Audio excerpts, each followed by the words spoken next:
প্রিয় দর্শক শ্রোতা, আসসালামু আলাইকুম এবং অফুরন্ত শুভকামনা সবার জন্যে। আমি এই এপিসোডে সরাসরি প্রধানমন্ত্রী জনাব তারেক রহমানকে অ্যাড্রেস করে কিছু কথা বলতে চাইছি। বিষয়টি অত্যন্ত গুরুত্বপূর্ণ, জনগুরুত্ব সম্পন্ন এবং জাতীয় বিষয়। প্রিয় প্রধানমন্ত্রী, অনেকদিন থেকে শুনছি আমরা যে শেখ হাসিনার সঙ্গে তার মহাসচিব, তার দলের আওয়ামী লীগের মহাসচিব ওবায়দুল কাদেরের শীতল সম্পর্ক যাচ্ছে। এইটি 2024-এর 5 আগস্ট পরবর্তী সময়ের কথা বলছি। শেখ হাসিনার কেন পতন হলো, কি জন্যে হলো, কারা কারা এই জন্যে দায়ী, নিজের দলের কোনো দায় আছে কিনা, হয়তো শেখ হাসিনা অবসরে এগুলো চিন্তা করেছেন। তার নিজের দায় নিয়ে চিন্তা করেছেন কিনা জানি না, কিন্তু অন্য কার কার দায় থাকতে পারে বা আছে এমন কিছু চিন্তা মাঝে মধ্যে তার বিভিন্ন বক্তব্যে প্রকাশ পায়। তো তিনি বলেছিলেন বা উৎসাহ প্রকাশ করেছেন যে ওবায়দুল কাদেরের অনেক অসংলগ্ন বক্তব্য, অমার্জিত কথাবার্তা, অপরিমেয় শব্দচয়ন, বাক্য গঠন, তির্যক বক্তব্য, মন্তব্য শেখ হাসিনার পতনকে ত্বরান্বিত করে থাকতে পারে এমন আশঙ্কা শেখ হাসিনা প্রকাশ করেছেন, এবং সেই জন্য ওবায়দুল কাদেরের সঙ্গে তার সম্পর্ক শীতল যাচ্ছে অনেক দিন থেকে।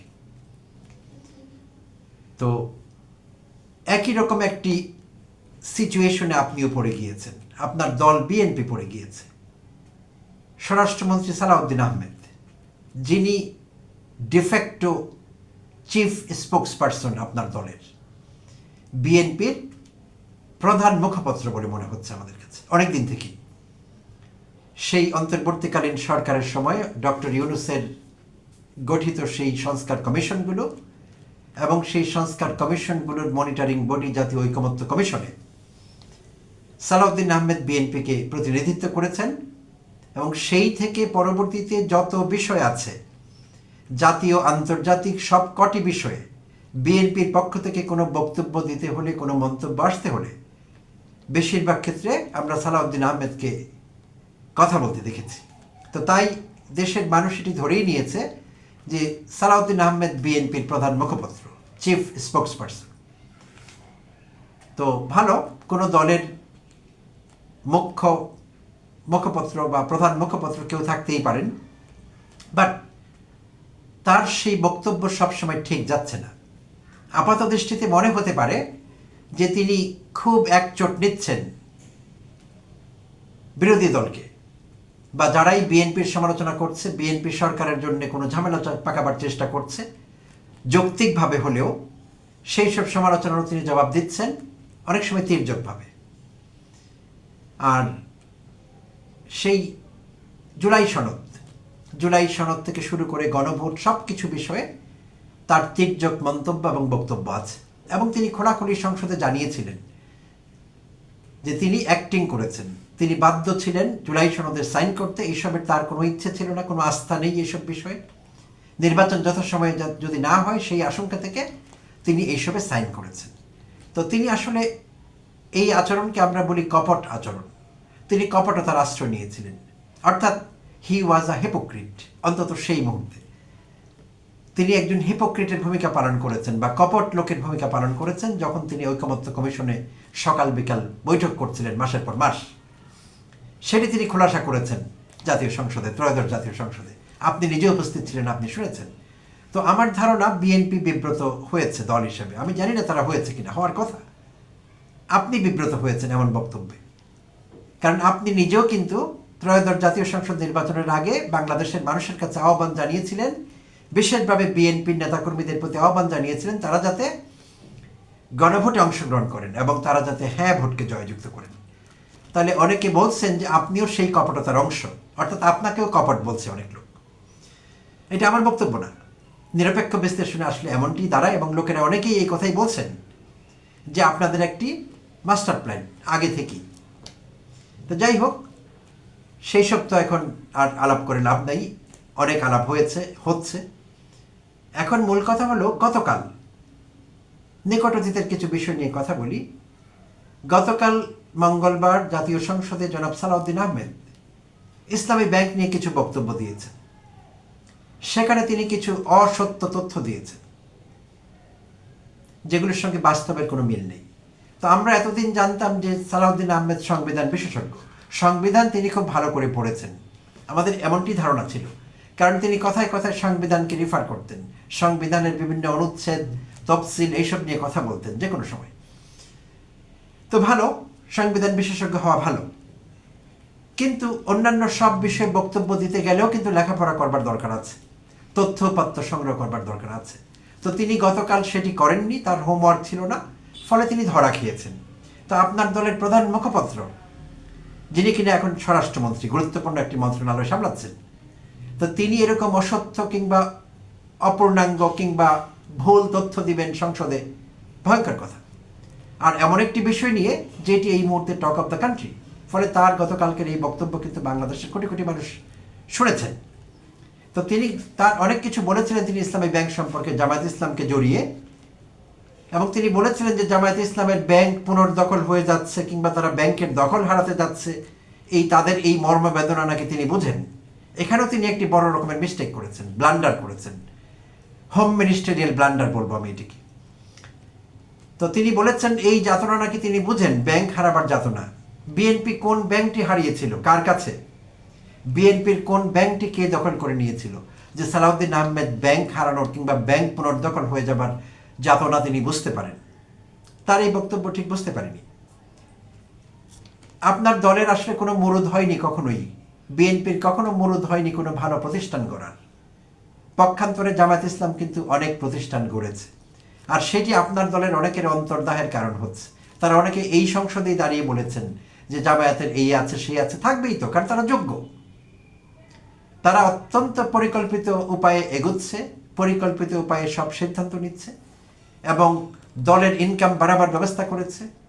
ইবনে সিনা ফার্মাসিউটিক্যালস থেকে শুরু করে ট্রাস্ট আছে, তাদের বিশ্ববিদ্যালয় আছে, এবং ইসলামী ব্যাংকের শুরুর দিকে জামায়াতের দুই বড় নেতা ফাইন্যান্সার ছিলেন। এখনও এই ইসলামী ব্যাংকের গ্রাহকদের মধ্যে আমি মনে করি অন্তত 80-90% হবে জামায়াত সমর্থক মানুষ। তো সব কিছু মিলিয়ে তারা একটি গোছানো অবস্থানে আছে অর্থনৈতিক দিক থেকে। তারা চাইলে তাদের দলের নেতৃস্থানীয়দের ভাতা দিতে পারবে মাসে মাসে, ফলে তাদের চাঁদাবাজি করতে হবে না। আপনার দল কি পারবে? আপনার দল কি ভাতা দিতে পারবে নেতৃস্থানীয়দের? পারবে না। আপনার দলের দলগতভাবে সেই সামর্থ্য তৈরি হয়নি, কারণ একটি প্রতিষ্ঠানও আপনি নাম করতে পারবেন না বিএনপি তৈরি করেছে, না, নেই। তারা সেই কাজটি করেছে। তো সেই সব নিয়ে ঈর্ষা করে লাভ নেই, বরং খেয়াল করতে হবে নিজেরা কিভাবে সেটি করতে পারেন, আপনার দল বিএনপি কিভাবে এইভাবে এগুতে পারে। তো যাই হোক, তিনি ইসলামী ব্যাংক সম্পর্কে ভুল তথ্য দিয়েছেন। তো তিনি ইসলামী ব্যাংকের পল্লী উন্নয়ন প্রকল্প আছে একটি, যেটিকে বলা হয় আরডিএস। তো সেই আমি অনেক বক্তব্যের মধ্যে একটি অংশ নিচ্ছি। সে আরডিএস সম্পর্কে তিনি বলেছিলেন যে 22,000 কোটি টাকা নাকি এই প্রকল্প থেকে লোপাট হয়ে গেছে। তিনি বলেছেন আগে দেওয়া হয়েছিল 11,000 কোটি টাকা, 5 আগস্ট অর্থাৎ জুলাই অভ্যুত্থান পরবর্তী সময়ে বা জুলাই আন্দোলনের পরে অন্তর্বর্তীকালীন সরকারের সময় আরও 11,000 কোটি টাকা নাকি এই আরডিএস প্রকল্পের আওতায় এদিক ওদিক হয়ে গেছে। তিনি বলেছেন এর বিশাল অংশের কোনো হদিস নেই। টাকার অঙ্কটি কত প্রিয় মহোদয়? 22,000 কোটি টাকা। তো লার্জ অ্যামাউন্ট অফ মানি। তো এখন ইন্টারেস্টিংলি আমার দেশের অর্থনৈতিক প্রতিবেদক একটি ইনভেস্টিগেটিভ রিপোর্ট করেছে, আজকেই ছাপা হয়েছে। তো সেখানে দেখলাম গত অর্থ বছরে 2025-এর যে অ্যানুয়াল রিপোর্ট ইসলামী ব্যাংকের বার্ষিক প্রতিবেদন, সেই বার্ষিক প্রতিবেদন অনুযায়ী আসলে এই মুহূর্তে সেই ঋণের স্থিতি, যেটিকে তিনি 22,000 কোটি টাকা বলছেন, দুটো ফেজে 11,000 কোটি করে দেওয়া হয়েছে, সেইটি আমাদের অর্থনৈতিক প্রতিবেদক আমার দেশের যিনি জানালেন সেটি হলো 2025-এর শেষের দিকে আরডিএস-এর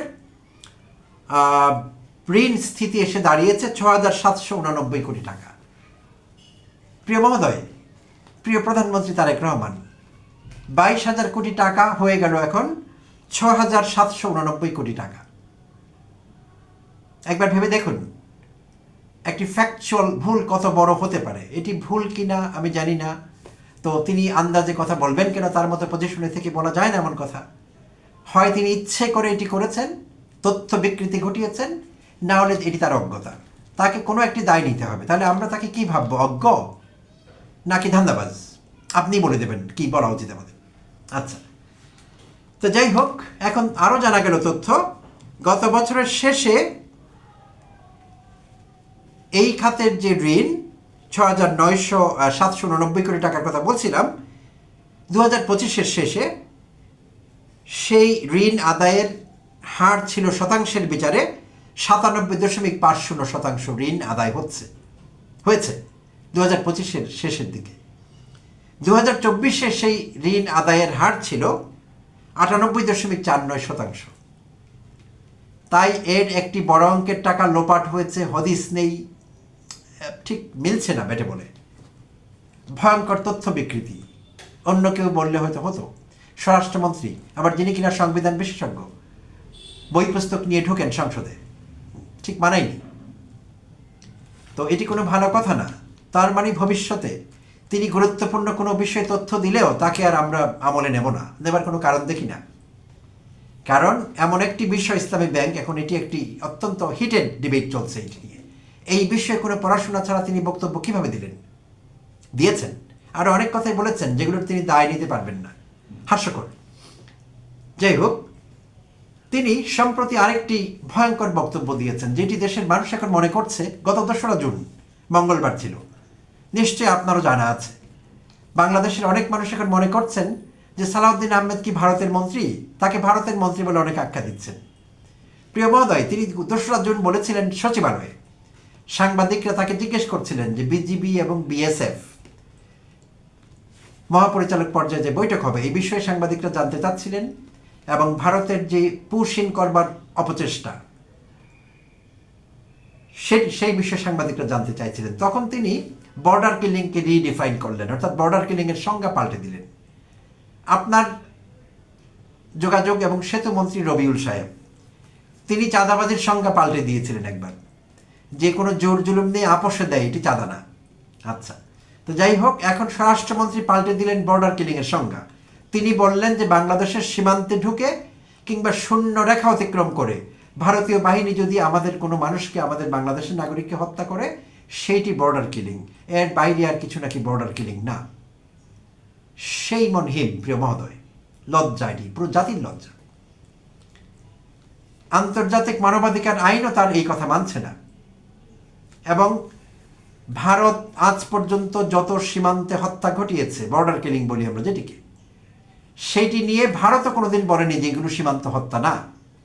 ভারতও বিভিন্ন সময় বলেছে তারা চেষ্টা করবে মিনিমাইজ করতে, সংখ্যাটি সহনীয় করতে, এসব নানাভাবে নানা ভাষায় তারা কথা বলেছে। তারাও কখনো বলেনি যে আমরা যে গুলি করে পাখির মতো বাংলাদেশি মানুষ মারছি এটি বর্ডার কিলিং না। ভারতও কখনো দাবি করেনি এটি।